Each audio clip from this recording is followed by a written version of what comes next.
I've been thinking about it, and my gold and iron supplies are getting very, very low, and I think I might actually run out very soon. So, what I was thinking I would do is focus on building an iron farm first, but what I wanted to do was build this iron farm on the roof of the nether and use portals to send the golems into the overworld. Now, this kind of farm is going to use a lot of obsidian, and I'm actually thinking that the gold farm will use obsidian as well. So I'm going to need quite a bit. Now, usually when I need obsidian, I come over to the end and mine one of the pillars, but I think I'm going to need a lot more this time. So I was recently watching a video from Logical Geek Boy where he created a farm to mine the base or the spawning pad in the end once you go through this portal here.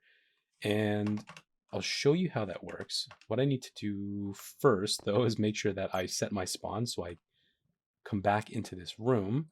But what happens is when you spawn here, this obsidian landing pad, this 5x5 space, is generated every single time. So what I can do is mine that block there, and if I go back through the portal into the stronghold, and once I go back through this portal, you can see that that block has regenerated. So because of that, what we can do is set up a system where I can mine an entire strip and then constantly send items through the portal, causing this 5x5 to regenerate. And when it regenerates, then I can continue mining, and then we can do that over and over and over again. So a few things need to happen for that to work. Because this is a solo world and I don't have anyone that can sit in the overworld and constantly load the redstone that would make that work, we're going to need to install a permaloader. So what needs to happen is I need a dropper that on a timer is going to dispense items through the portal while I'm on the other side in the end mining the obsidian. Then there will be a permaloader down close to bedrock that will constantly be loading the chunk that the redstone is in.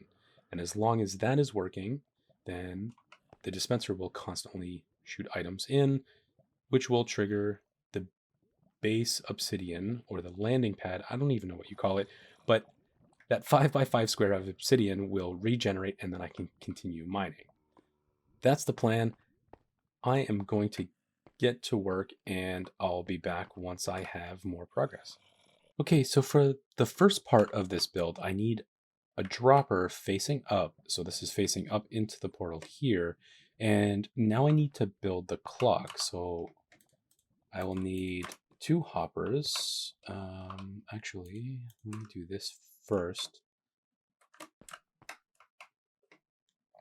I'll place down a temporary block, hopper pointing into it, and then another hopper so that both of these are pointing into each other just like that.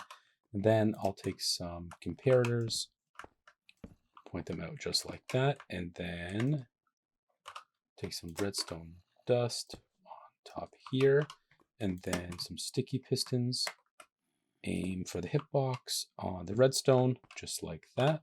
And then I can take my redstone block just like that.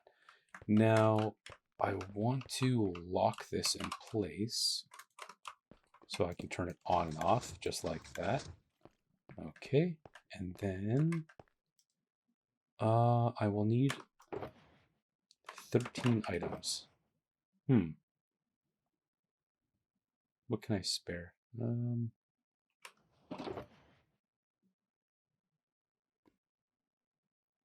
Okay, Acacia buttons seems like a good one. I will put the buttons in there. Okay, that's it. The first part is done.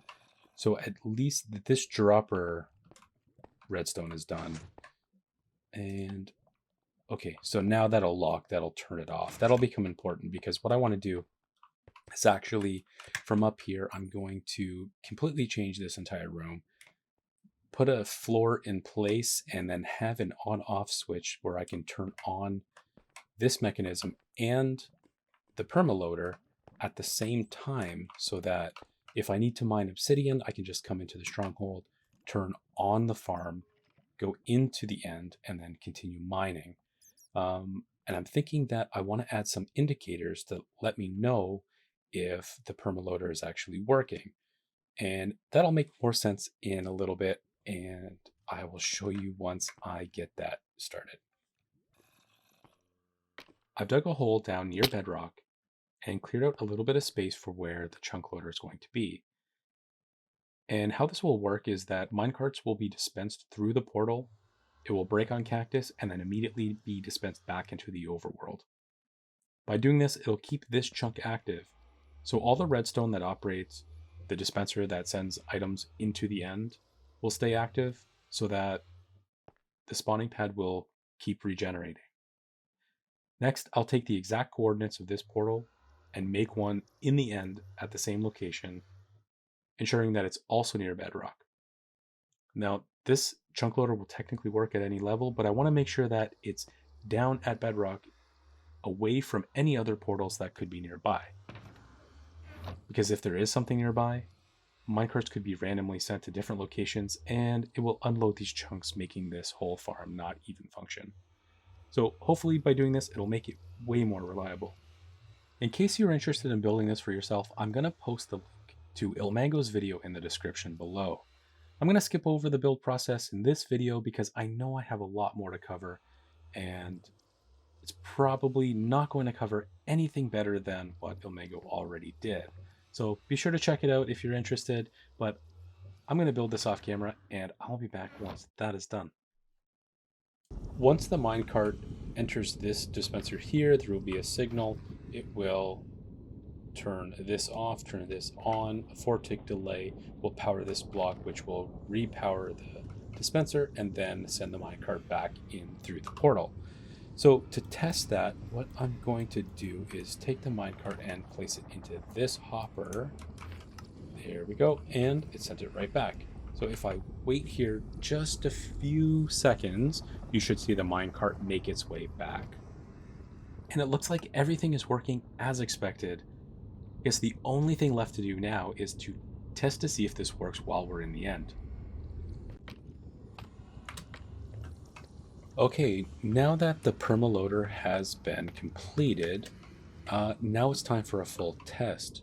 So I'm going to load in some netherrack into this dropper. I'll turn on the timer, which every time this timer completes, it should shoot an item into the end.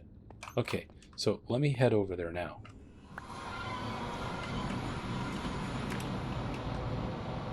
Now, here we go, there's an item.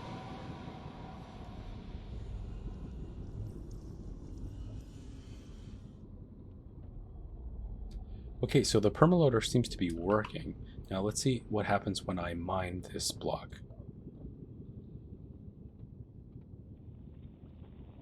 Looks like everything is working as expected. So I think now what I'm going to do is head over into a creative world and start working on a design. It has been a few hours and I think I have a general design completed here, but I've been kind of spinning my wheels on this one problem. And I noticed while testing that I'll have a lot of items collect up on that platform right there in the center, and I have no way to clear it. So I tried a couple ideas here, and this is one that I came up with here. And the idea was to use a flying machine to, on a timer, sweep across the top of the platform and clear the items into the water streams. So the items would come down here and they would all flush into a collection system. Yeah, that didn't quite work. I'll show you why that didn't work in a minute, but yeah, let's head down into the basement and I can show you what actually does work well and something that I'll probably keep in the final design. So you can come over here down into the basement section here and you have your 3 chests.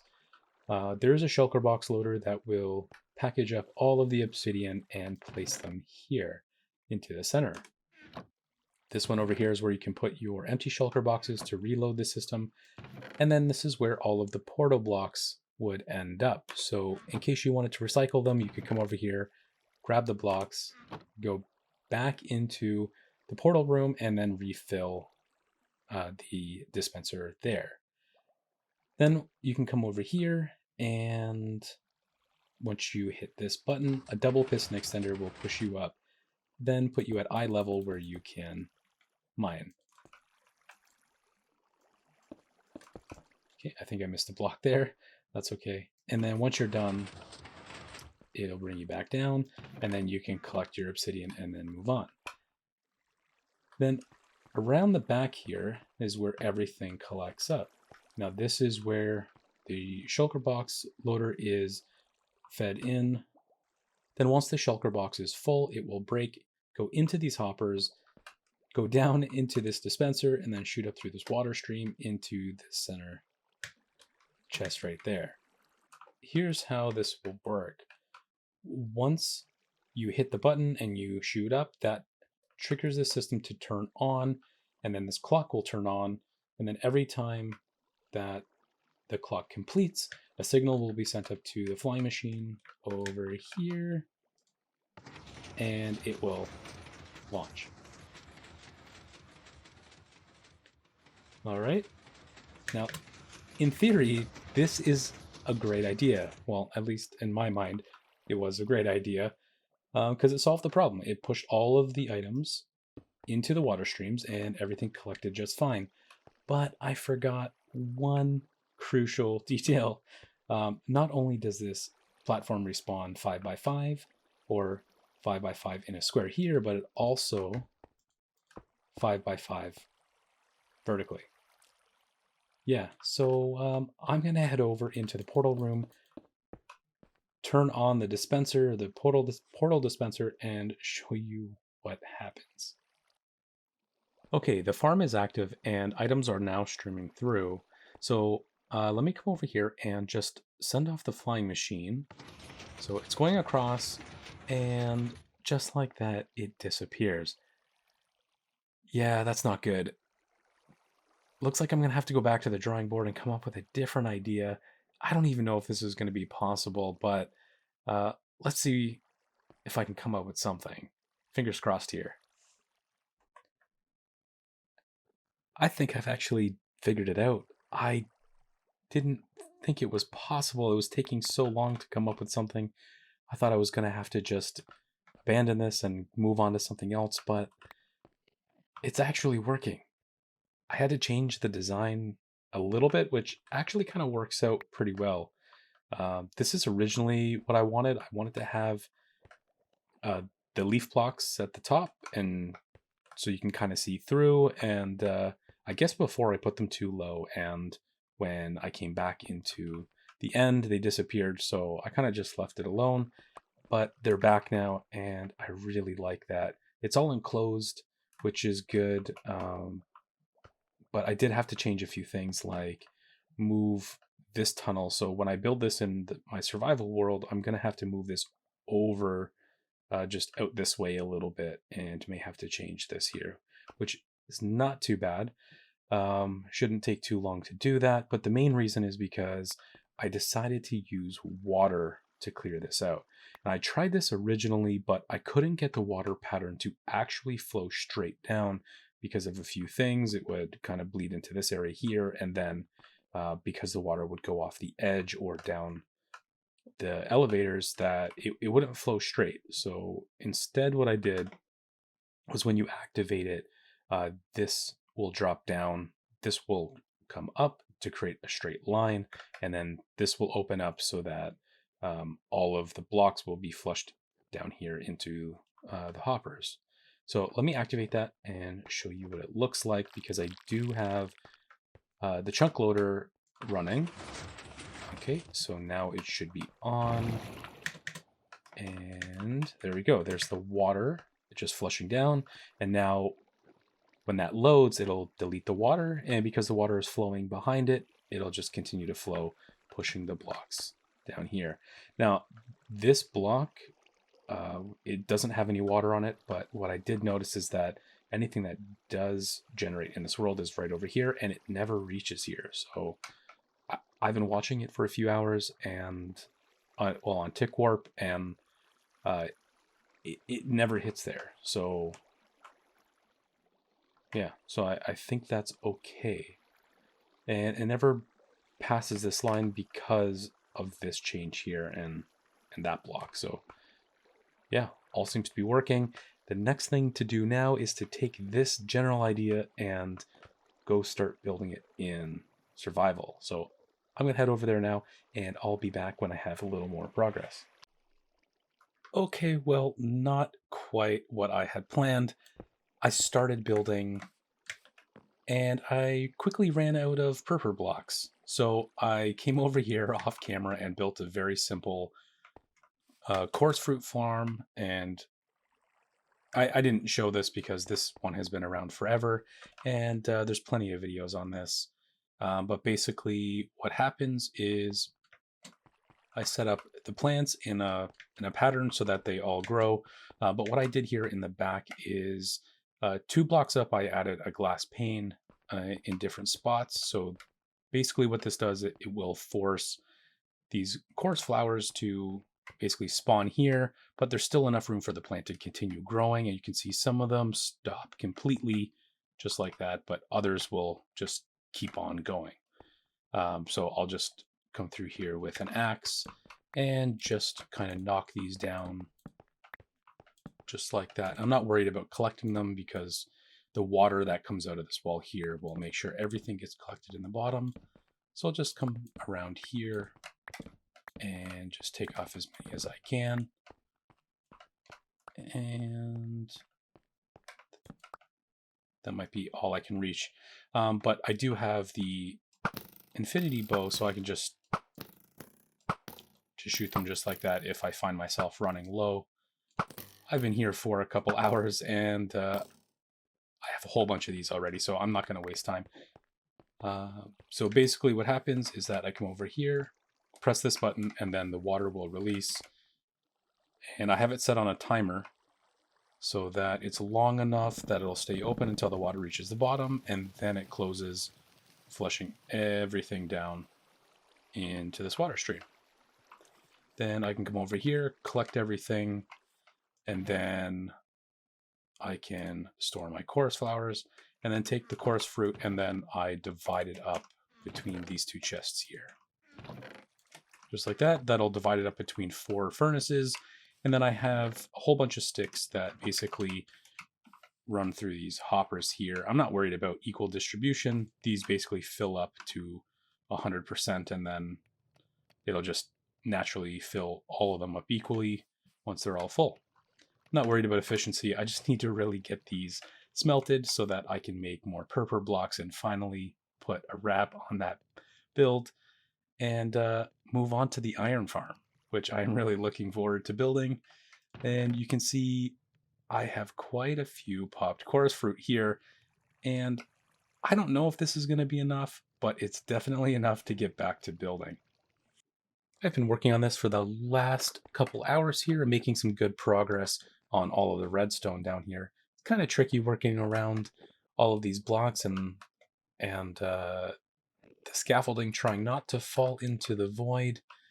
But I'm glad that this is almost done. I just have to connect up this tower, or this torch tower here, and hopefully this is the last time I have to be down here. And just one more layer, and it should be done. Let's take a look. Okay. All right. Okay, yeah, it looks good. I'm gonna jump around here, and I think it's time for a quick test. Okay. All right, everything looks good. This is the position that each wall should be in. So I'm gonna jump down here real quick and just hit the button. And that's already up for some reason. Okay, let's try that out. Okay, sounds good. And well, this opened, that is up, which it should be, but there's no water. So there's something going on Down here. Okay, that's activated, so that's good. Why did this torch tower not do anything? Okay, well, don't I feel pretty silly right now? It was actually working just fine. It seems for this to actually work, I'm gonna have to put water in. The main feature of why this works in the first place. Okay, let me block that off before I fill it with water. Okay. And I'll just do this real quick.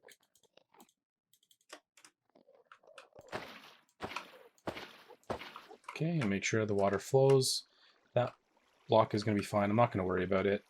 But yeah, that's working out really well. Let me go turn it off and see if it resets.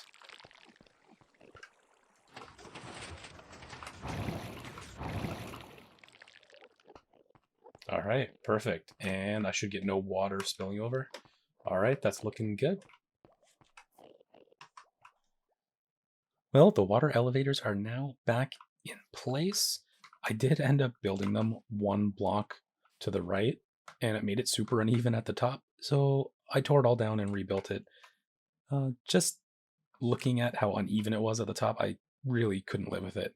Now this is bugging me because there's 3 over here and 2 here. I think I may have to come back and make this a 2 wide, maybe with soul sand. I thought originally I could just put a boat on here and travel down here really fast, but I'm thinking soul sand is probably the best way to go. Yeah, I will come back and do that. Let's head up to the top. I'm going to call this build done for now because, well, ignore that at the bottom. I still have to cover that up. But it's looking pretty much how I envisioned it. And I still have some decorating to do, but I'm going to be using some of the new blocks in the nether, which I don't have yet. So once I get enough, I'm going to come back, decorate this up a little bit, finish up this hallway, which I've extended, and call that done. Okay, well, I have no idea why I walked in here. Anyways, let's take a look at the bottom. I've completely finished. I have my chest set up here. Here's the return where you can put your empty shulker boxes in and refill the system. This is where you can pick up full shulker boxes.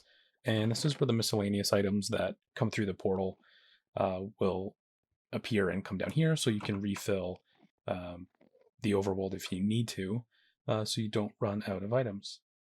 Over here, this is where everything happens. All the blocks will come through here on a hopper stream, which there's a filter right behind here, which will take the obsidian, put it down, whoops, there we go, into this line and then into the shulker box, which once it's full, it will go up this water stream into the chest. And then, of course, I replaced that entire water stream here with a hopper line. I was getting such low item rates through the stream, it just seemed way too overkill just to maintain that. And not really worried about lag when I just have a few items at a time coming through. So this works out really, really well. Okay, the next step, I guess I will test it. I left the shulker box almost full so that we don't have to sit there and wait hours for that to complete.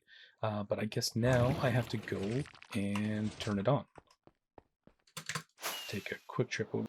So now I can turn the whole system on, and I've added these 2 indicator lights here to tell me when everything is actually working. So when the minecart goes into the end, it'll send a signal up, and we should see it in a moment now. Okay, there we go. And then once the minecart returns, we will see another signal letting us know that the chunk loader is actually working. Okay, so let's wait here for a second and make sure that we see an item actually come through the system. Okay, perfect. So let's jump down to the basement. And come over here, press this button, and now I'm in position to mine. Put the trapdoor up top there, just like that, so that the water wouldn't come back in. And I don't get any water fatigue when mining this way. Again, I think if I finish this row, that should be enough to fill the shulker box, but Let me just do a couple more just in case.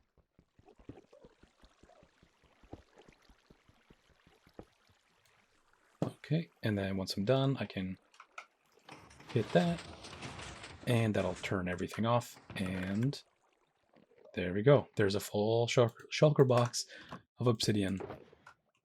Perfect. Everything's working, and super glad to be done this build. It was really hard to build in the end with the Enderman always around. Yeah, that was very tricky. But now that I have all the obsidian that I need, I'm going to go and start on the iron farm. To complete the iron farm, first I spent a little bit of time over at the villager breeder, just making sure that I had enough so that I can send over to the roof. Then I started on the long process of building the tunnel all the way to the portal in the exact location I wanted it to appear on the roof. Then started the transport process, which, let's just say, not all of them made it, and I am really glad that I made a few extras. Eventually, 2 villagers moved into their new home near build limit in the nether. And then I quickly learned why you don't put beds in the nether. Yeah, I stood here for quite a long time trying to understand how this happened and what I was going to do next. Yeah, this one was pretty painful. I almost considered giving up here. Yeah. And then to make matters even worse, this guy decides to take a sleep in a literal fire. Just to rub it in. But I eventually did rebuild, absolutely terrified to press my right click button, and then started feeding them carrots and started a little family of villagers here. I do have 48 to breed, so this did take quite a bit of time. Eventually I reached the max for this area, and it was time to move on to other parts of the build.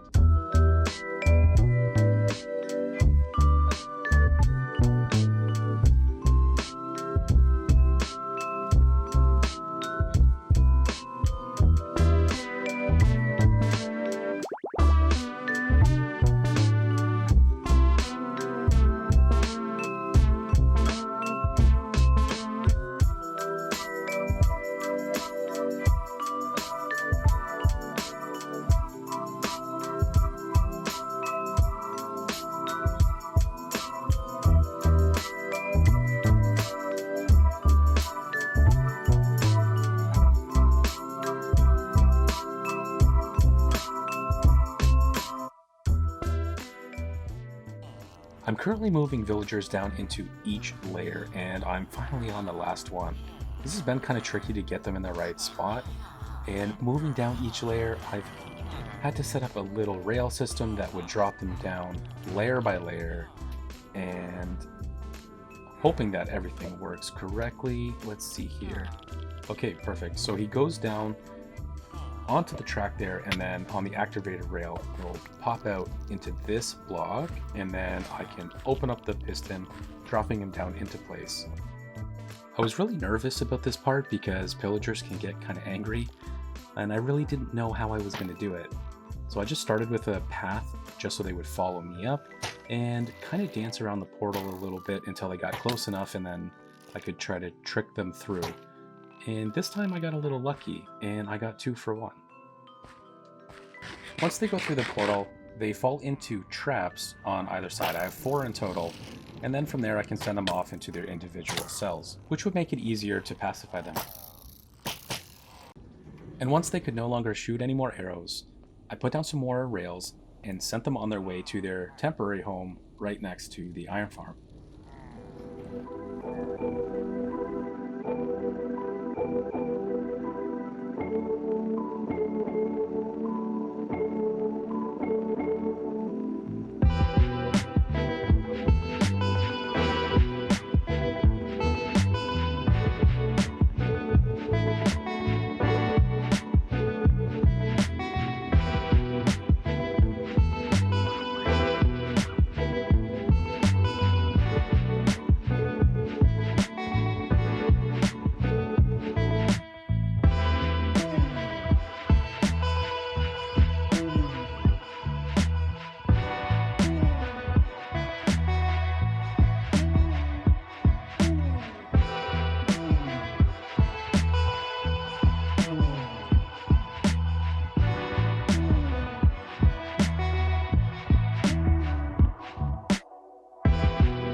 it looks like we have a little escape artist here. And I'm starting to wonder if this is going to be a bigger problem with this farm. Not really sure. And I'm starting to see it might be because this is full. So I don't know if this farm was actually active and I didn't realize it, or there's a problem I'm not aware of yet. I'll have to keep an eye on that and see what happens, because that could really affect the rates in this farm and maybe affect the others. I'm not sure, but we'll see. So here is the updates. I did make a slight change to the original design, and I put only a single timer to power each of the pillager chambers, and all this is really doing is it's popping them out of sight for a period of time so that the villagers can sleep, because they will need to sleep in order to activate iron golem spawning. And yeah, so that it just keeps it, simplified, so I didn't have to duplicate that multiple times. But I did have to come up with a way to activate this, because the whole plan was to turn this on from the overworld. So activating the chunk loader, I would need to find a way to activate this system, because I would really like to turn it off. The problem with the other farms that I had, I didn't really have a way to turn it off, so I constantly had to deal with overflowing iron.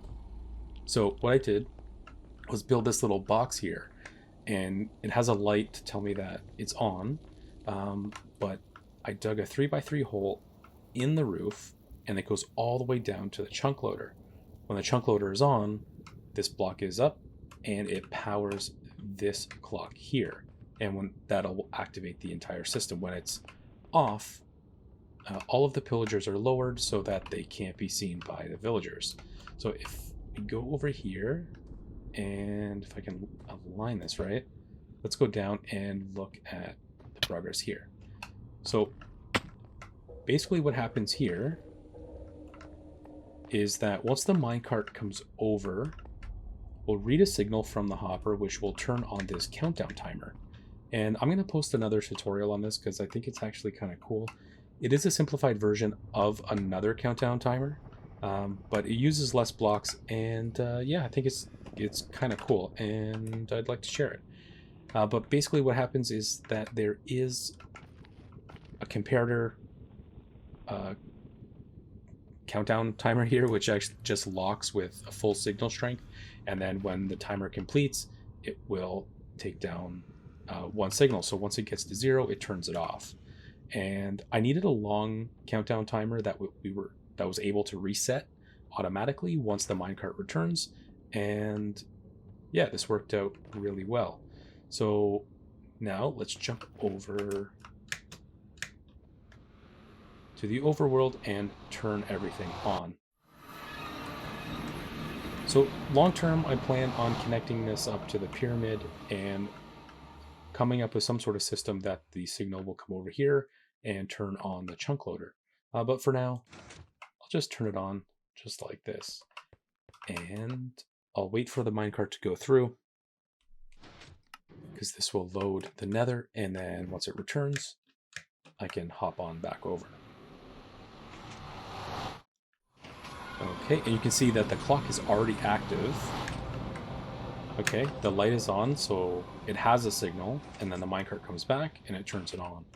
And the reason why it turns off is because I've put enough items in there that it will turn off just before the minecart returns. And the reason is, if the minecart takes too long to come back and this is still active, it may never turn off, depending on when I turn off the hopper clock in the overworld. And if there, in that weird delay, there is a chance that this system could stay on, and then I'd have to come over here and reset everything. So by turning this off just before the minecart returns, I can guarantee that this clock will be off in that scenario. So when it is on, what it will do is activate this piston, which goes all the way up to the top, and then let's see if we can fly back up. If I align everything right, and we can see it on.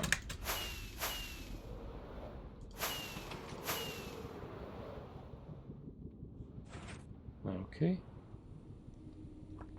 All right, perfect. So we can see the light is on, this clock is running, and we should be getting iron golems spawning in the overworld.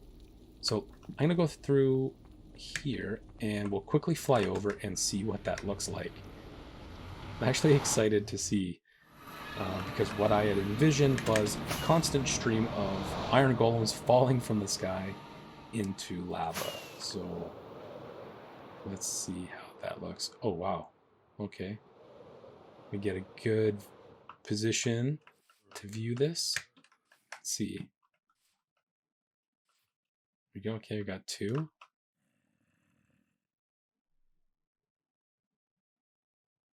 I guess it's going to take a little bit of time for them to come over.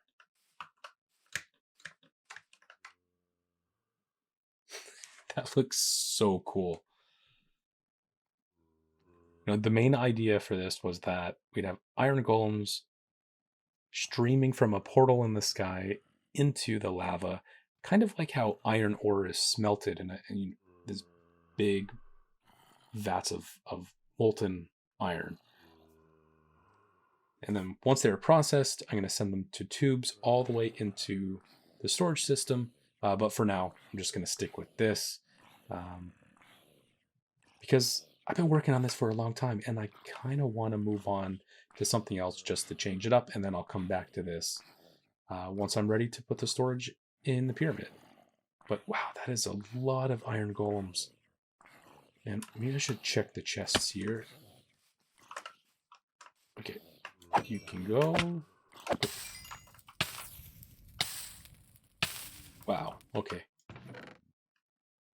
Okay, I was not expecting that. Okay, so I think the farm might have been active and I just didn't realize it, which explains the iron golems on the roof. Okay, I better go turn this off now because I think it's going to overflow very, very soon. Okay, so now I can turn it off, and then this is what I'm talking about. There is a small chance, depending on when I turn it off, that it won't go back through. And so now if we go, we should see the timer is off. And let's see. Yep, the light's off. The piston is retracted, so the entire system should be off now. And I can just double check that. If I can go back. I didn't really plan for this to be a quick access from the ground to the roof, but it's kind of nice. Maybe I'll put a little door there or something. But yeah, as you can see, this is now locked, which means that the pillagers will stay down and won't be seen. Except we do have a new guy on the roof, so I don't know. Maybe I need to remove this one, which is, it's kind of weird. I don't know why this is the only one causing issues.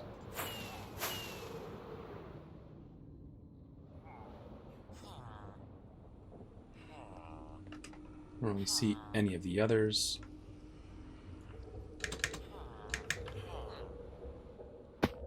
Okay, this one's empty. Wow, okay. What is going on here? And why aren't you guys going through the portal? I don't know. Oh, one thing I did change, instead of extending a solid block here, I did put the glass, and I guess I should probably eat before I die, because what I was noticing is that sometimes if there's a solid block there, they would spawn right here, and kind of glitch through, and I was seeing them standing exactly right there, which is why I covered this entire thing in glass. But it seems like eventually they will glitch through anyways, so now I'm wondering if it was even worth it to put the glass in the first place. But it kind of looks cool, so not a big deal. Okay, well, that is a problem solved for another time, because I said I was going to get back to working on... Oh, maybe they're just security guards now.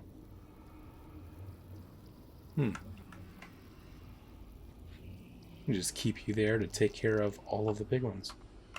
Okay, well, I said I was going to start working on or finishing up the basement mining, basement dungeon. So that is what I'm going to get to now, and I have another time lapse to roll for that progress. And here it is now.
And that is a lot of room around here. There's going to be a ton of space to put in farms.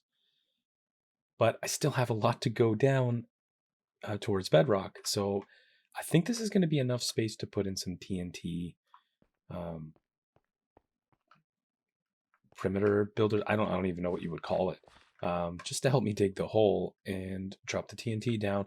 And I'm going to try to preserve that spawner over there, and hopefully it doesn't get blown up by TNT. But here's what I did. I set up the beacons around each corner so that I would have enough of the haste too around the corner so that I could clear all this out. And then instead of trying to fill up shulker boxes and then emptying them out into chests, I just built this little water stream. So periodically I would just run over here and toss the items in like this. And there we go. Full inventory is cleared. There we go. And perfect landing. So it would just come up this chute here and then throughout these chests. There's no filters or anything. It's just mass storage. And I actually ran out of space and then had to expand it to these chests. And I wonder how full these are. Yeah, getting quite full. I wanted to save as many resources as I could because I was digging out manually, and I'm going to be putting some of these blocks back in the form of walls and floors and hallways and that sort of thing. So it's always good to keep stocked up on that. And then, of course, anything I don't use, I can just trade it. Okay, I'm putting in the last TNT here, and I gotta be super careful with this. This makes me so nervous. Look at all that TNT there. I've already blown up this flying machine once, and I have a feeling if this goes off, it's gonna set off a chain reaction. So yeah, just gotta be super careful here. Okay, just double check that this is where I have to put the minecart. Okay. Okay, and then push it over just like that. Okay, good. And very lightly remove all this. And we're all done. All the flying machines have been set up. I removed all of the obsidian stoppers so that these can now fly.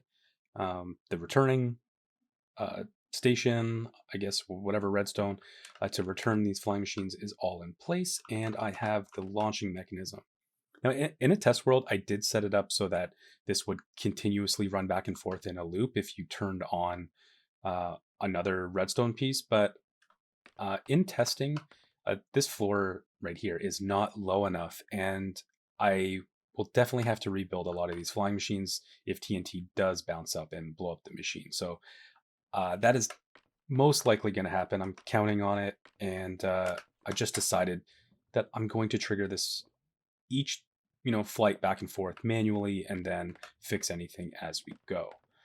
But I do have a 3x3 or 3 wide trench going pretty much all the way down just to level 5, and this is because I don't want the walls to be blown up that much because it's going to take a lot of work to actually go through and fix them, and they already have enough holes as it is.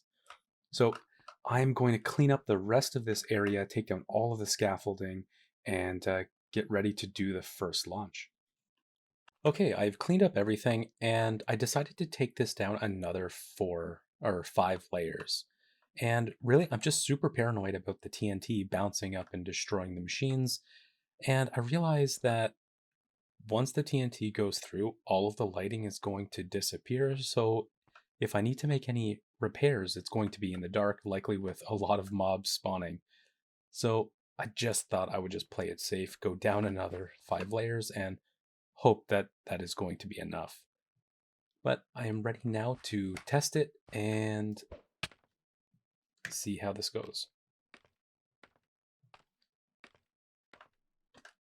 Okay, and before I do that, might as well get the night potion or the night vision going so that we can see what's going on, because all this lighting is going to disappear.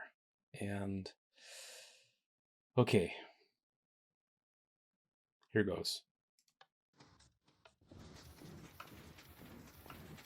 Oh, my heart is racing right now.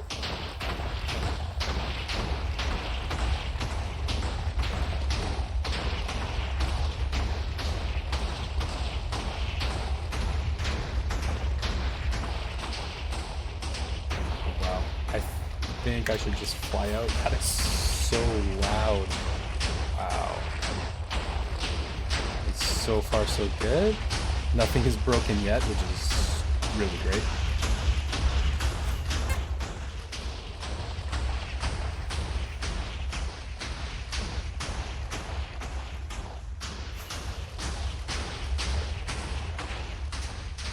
Oh, it's getting so laggy. I can't even fly.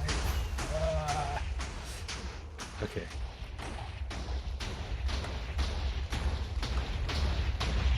Okay, and once this observer gets back here, it should trigger this monostable circuit, which will send a pulse through this instant repeater line, well, instant redstone line, and then send everything back. And that worked amazing. Wow, okay.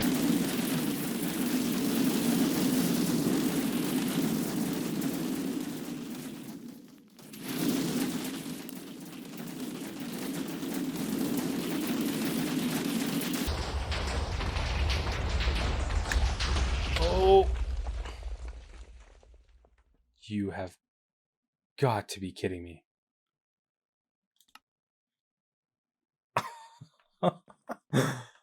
Oh, I really didn't mean to do that. Okay, I hope everything is okay. Oh no. This could be really bad. It's going to be super dark. I don't think I'll be able to see anything down there.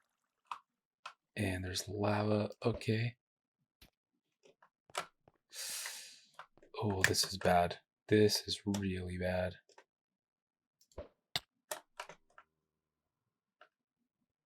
Yep.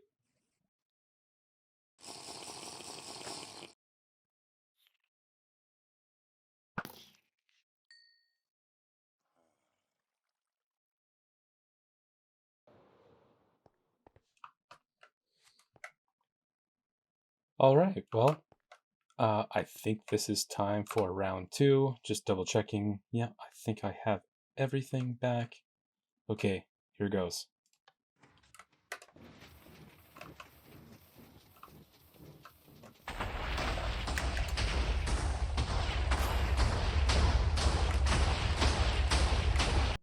The TNT mining is all done now, and I didn't really stop in between each run of the machines, so I'm left with a lot of this lava just here. So I have a long process now of just going through and cleaning everything up. Just basically like this, dropping some gravel in where I can and some other blocks. And this is why I grabbed fire resistance for this part, because yeah, it's kind of dangerous and you don't know exactly what's underneath the lava. But you gotta kind of try and find the different lava source blocks, and hopefully you get a big section to clear out at a time.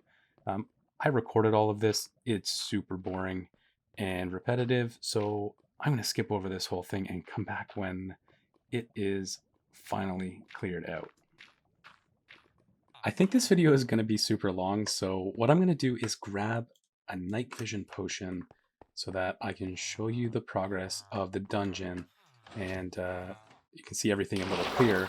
But when we come down here, see I've got most of the floor already cleared out and just the lava underneath the bedrock, which is okay because I'm going to probably come in and fill this in with some sort of flooring, whether it's concrete or glass or something that looks nice.